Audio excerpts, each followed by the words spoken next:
সুপ্রিয় দর্শক, আসসালামু আলাইকুম। মিমি হাসপাতাল আয়োজিত স্বাস্থ্য বিষয়ক আলোচনা অনুষ্ঠানে আপনাদের স্বাগতম। সাথে আছে আমি আলিফ আহমেদ। আজকের বিষয় হাম। সাম্প্রতিক সময়ে সারা দেশে হামের প্রাদুর্ভাব লক্ষ্য করা যাচ্ছে। ইতিমধ্যে অসংখ্য শিশু হামে আক্রান্ত হয়ে হাসপাতালে চিকিৎসা নিচ্ছে। এই বিষয়ে আমাদের সঙ্গে আলোচনা করবেন আজ শিশু বিষয়ক সহকারী অধ্যাপক ডক্টর নাঈম হোসেন রতন স্যার, যিনি অত্যন্ত সুনামের সাথে দীর্ঘ 10 বছর যাবৎ নবজাতক ও শিশু রোগ নিয়ে সেবা দিয়ে আসছে। চলুন হাম সম্পর্কে বিস্তারিত স্যারের মুখেই শুনি।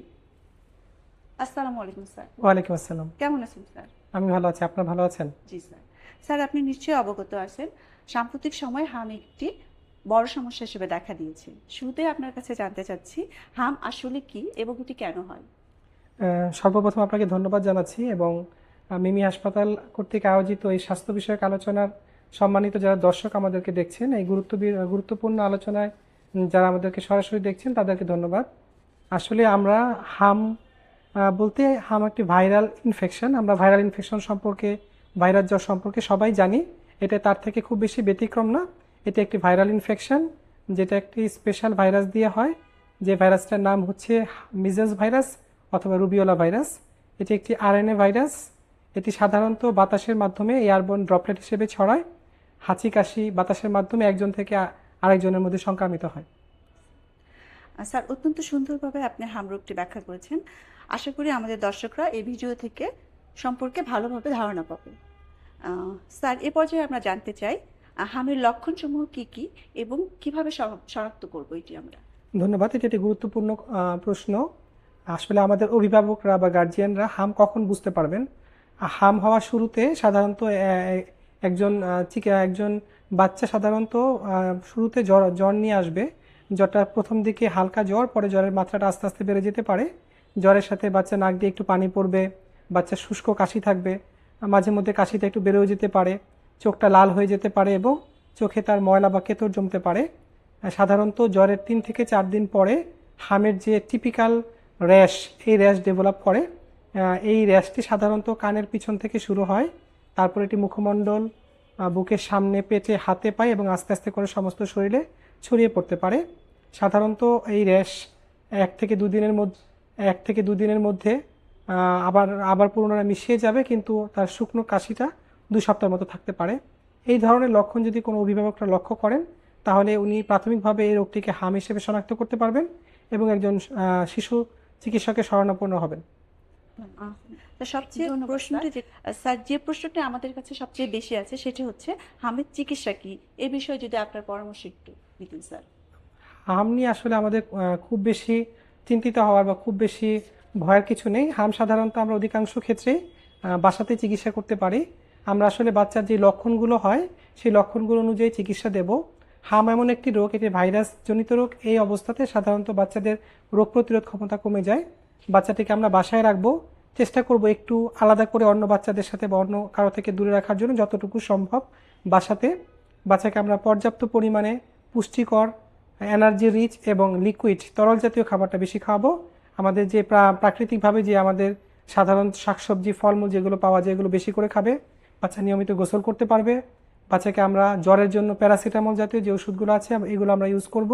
সাধারণত নাক দিয়ে একটু পানি পরে শুষ্ক কাশি থাকে, এক্ষেত্রে আমরা একটু অ্যান্টিহিস্টামিন জাতীয় যে ওষুধগুলো আছে এগুলো ইউজ করতে পারবো। যদি চোখে কোনো ময়লা জমে, সেক্ষেত্রে আমরা চোখের জন্য আই ড্রপ আছে, আমরা আই ড্রপ ইউজ করতে পারবো।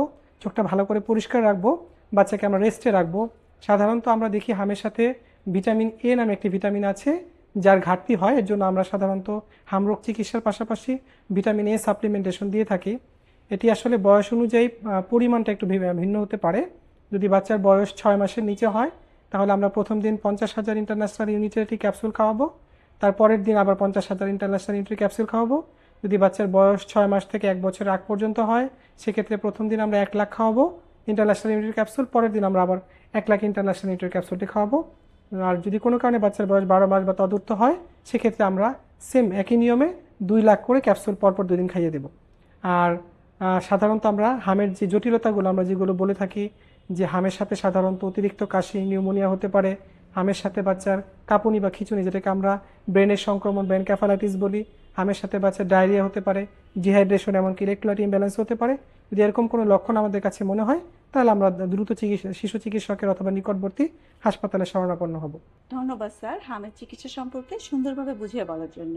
স্যার আপনি যেমনটি বলেছেন হাম একটি ছোঁয়াচে রোগ, তো স্যার হামের আইসোলেশন ব্যবস্থাটা কেমন হবে? আসলে হাম একটি ছোঁয়াচে রোগ, এই কারণে আমাদেরকে খুব সচেতন হতে হবে এবং আমাদের অভিভাবকদের একটু সজাগ থাকতে হবে। কারণ আমরা ইচ্ছা করলে এই রোগটাকে কিন্তু এই যে ছড়িয়ে যাচ্ছে তা থেকে আমরা প্রতিরোধ করতে পারি। কারণ হাম যেহেতু ছোঁয়াচে, একজন বাচ্চা যদি হামে আক্রান্ত হয় দেখা গেল তার থেকে খুব র্যাপিডলি আরও কিছু বাচ্চা আক্রান্ত হবে, তার থেকে আরও কিছু বাচ্চা আক্রান্ত হবে এবং আমাদের এই রোগটা খুব দ্রুত ছড়িয়ে পড়বে। আমরা হামের যদি ছড়ানোর সময়টাকে বলি, সাধারণত যে র্যাশ চলে আসে, র্যাশ আসার আগের 4 দিন এবং র্যাশ চলে আসার পরবর্তী 4 দিন, এই 8 দিন পিরিয়ড হচ্ছে হামের ইনফেক্টিভ পিরিয়ড বা ছড়ানোর সময়। সাধারণত আমরা বাচ্চাদেরকে এই কারণে জ্বর যখন চলে আসবে তখনই আমরা একটু আইসোলেট করব, চেষ্টা করব স্কুল, মাদ্রাসা বা অন্য বাচ্চাদের সাথে বা একটা গ্যাদারিংয়ে বাচ্চাকে না নেওয়ার জন্য। এবং র্যাশ ডেভেলপ করলে তো অবশ্যই বাচ্চাকে বাসায় রাখবো, আমরা স্কুলে, মাদ্রাসায় বা অন্য কোনো গ্যাদারিংয়ে বাচ্চাকে নেব না। এবং র্যাশ 4 দিন চলে যাওয়ার, র্যাশ যে টাইমে চলে আসলো তার পরবর্তী 4 দিন পর্যন্ত যদি বাচ্চাটাকে আমরা সেপারেট রাখতে পারি, এরপরে সাধারণত হামের ইনফেক্টিভিটি কমে যায় এবং হামের যে ছড়ানোর প্রকোপটা এই ভাইরাসের, এটা কমে আসে। ধন্যবাদ স্যার। স্যার সর্বশেষ প্রশ্নটি সেটি হচ্ছে হামের টিকা সম্পর্কে জানতে চাচ্ছি। হাম একটি প্রতিরোধযোগ্য রোগ। এই কারণে আমাদের বাংলাদেশের স্বাস্থ্য মন্ত্রণালয় আমাদের যে এক্সপ্যান্ডেড প্রোগ্রাম অন ইমিউনাইজেশন, যেটাকে আমরা বলি সরকারি টিকা বা ইপিআই শিডিউল, এই শিডিউলে কিন্তু আমরা হামের প্রতিরোধের জন্য হামের টিকা দিচ্ছি। আমরা বাচ্চার পরিপূর্ণ 9 মাস পূর্ণ হলে এবং বাচ্চার পরিপূর্ণ 15 মাস পূর্ণ হলে 2বার আমরা 2টা ডোজ দিই হামের। আমরা এটাকে এমআর বা মিজেলস রুবেলা নামে এই ভ্যাকসিনটাকে জেনে থাকি। 9 মাস পূর্ণ হলে প্রথম ডোজ এবং 15 মাস পূর্ণ হলে আমরা দ্বিতীয় ডোজটি সম্পন্ন করব। যদি কোনো বাচ্চা পরপর 2টি ডোজ 9 মাসে এবং 15 মাসে কমপ্লিট করতে পারে তাহলে এই বাচ্চা সাধারণত হাম থেকে প্রতিরোধ থাকবে এবং হাম হওয়ার সম্ভাবনা অনেকটা কমে যাবে। তার পাশাপাশি এখন আনন্দের বিষয় এটা যে আমাদের বর্তমান সরকার, যেহেতু এখন হাম খুব দ্রুত ছড়িয়ে পড়েছে এবং আমরা আসলে কিছু বাচ্চাকে হামের জন্য হারাচ্ছি, এর জন্য আমাদের সরকার খুব দ্রুত সফলতার সহিত হামের ভ্যাকসিন ওয়াইড কাভারেজের জন্য হাম ভ্যাকসিনের একটা নতুন আলাদা একটা বুস্টার প্রকল্প চালু করেছেন, যার আওতে 6 মাস থেকে 10 বছর পর্যন্ত শিশুদেরকে হামের টিকা দেওয়া হবে। তাহলে যদি কোনো গার্জিয়ান তার হামের টিকা দেওয়াতে টিকা দেওয়াতে ভুলে যায় বা না দিয়ে থাকেন, তাহলে আমাদের এই সরকারি যে উদ্যোগ, এই উদ্যোগের মাধ্যমে হামের টিকা দিতে পারবেন। স্যার আপনাকে অসংখ্য ধন্যবাদ স্যার হামের চিকিৎসা সম্পর্কে এত সুন্দরভাবে আমাদেরকে বুঝিয়ে বলার জন্য। ধন্যবাদ স্যার। ধন্যবাদ আপনাকে। অবশেষে আসলে আজকে যারা আমাদের দর্শকরা আছেন তাদের উদ্দেশ্যে বলতে চাই যে আসলে আমরা হাম সম্পর্কে খুব বেশি আতঙ্কিত হয়ে যাচ্ছি, খুব বেশি চিন্তিত হয়ে যাচ্ছি। আমার মনে হয় আমাদের এই আলোচনার মাধ্যমে আমাদের অভিভাবকরা হাম সম্পর্কে, হামের লক্ষণ সম্পর্কে, হামের চিকিৎসা সম্পর্কে এবং হামের প্রতিরোধ সম্পর্কে একটি ভালো আইডিয়া পেয়ে গেছেন। এবং আমার মনে হয় আমরা খুব আতঙ্কিত না হয়ে যদি আমাদের বাচ্চাদেরকে হামের উপসর্গ দেখা দিলে বাসায় রাখি, অন্য বাচ্চাদের থেকে একটু দূরত্ব বজায় রেখে আইসোলেশন করে রাখতে পারি এবং আমরা যে চিকিৎসাগুলো বললাম সেই চিকিৎসাগুলো অনুসরণ করতে পারি এবং যে জটিলতা বা কমপ্লিকেশন নিয়ে আমরা কথা বললাম, যে যদি এরকম কোনো অন্যরকম লক্ষণ বাচ্চার শরীরে চলে আসে তাহলে আমরা যদি দ্রুত একজন ভালো নিকটবর্তী শিশু চিকিৎসকের শরণাপন্ন হতে পারি এবং তার পরামর্শ অনুযায়ী চলতে পারি এবং বাচ্চাকে আগে থেকেই আমরা চিকিৎসা চালু করে দেই, তাহলে কিন্তু আমরা সবগুলো বাচ্চাকেই চিকিৎসা করে সুন্দরভাবে আগে তার যে সে স্বাভাবিক যে চলাচল সেভাবে নিয়ে আসতে পারি।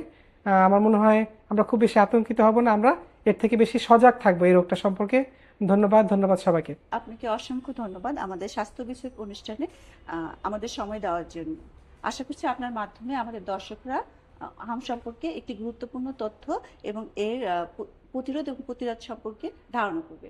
আপনাকে অসংখ্য ধন্যবাদ। আপনাকে ধন্যবাদ, সবাইকে ধন্যবাদ। সুপ্রিয় দর্শক, দেখতে দেখতে আমরা অনুষ্ঠানের একেবারে শেষ প্রান্তে চলে এসেছি। এতক্ষণ আমাদের সাথে ছিলেন সহযোগী অধ্যাপক ডক্টর নাইম হোসেন রতন। স্যারের সাথে যদি কোনো পরামর্শ প্রয়োজন হয়, উনি নিয়মিত রোগী দেখছেন মিমির হাসপাতালে শনি থেকে বৃহস্পতি বিকেল 5:30 থেকে সন্ধ্যা 7টা পর্যন্ত। স্বাস্থ্য সম্পর্কিত সকল পরামর্শের জন্য যোগাযোগ করুন আমাদের মিমি হসপিটাল ফেসবুক পেজে এবং যে কোনো অনুসন্ধানে আমাদের কল করুন হটলাইন নাম্বারগুলোতে।